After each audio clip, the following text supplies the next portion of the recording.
Hey beauties, hari ni Ira nak share dengan korang cara nak apply foundation dengan mudah. Okay, first macam biasa, just prep dulu kulit. Penting untuk kita prepkan kulit dan hydratekan kulit kita supaya lembap. Okay, apply toner, apply moisturizer dan juga jangan lupa sunscreen last sekali.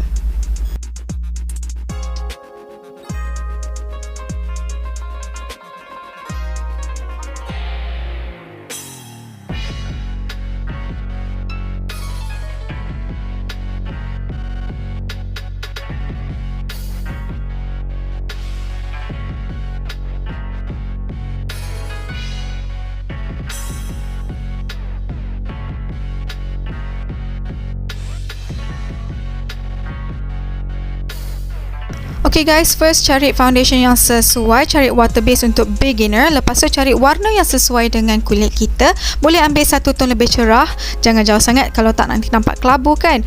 Okay, so dot-dotkan saja dalam pula atas kulit macam gitu. And then untuk dapatkan lighter coverage, korang boleh guna beauty blender ataupun sponge.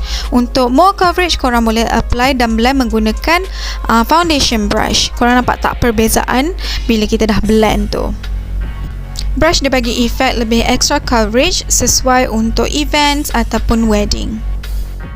Which one is better? It all depends on your favorite. Okay, kalau Ira lebih sukakan belah yang berus tu. Okay, korang boleh layerkan kalau diperlukan untuk cover extra blemishes dekat muka tu lah. And don't forget to set supaya foundation tu tak lari, dia duduk dan diam je kat situ. Lepas tu ambilkan powder brush untuk buang extra excess powder dekat muka. Lepas tu korang dah boleh proceed makeup macam biasa. Selamat mencuba guys. Follow for more tips. Bye bye.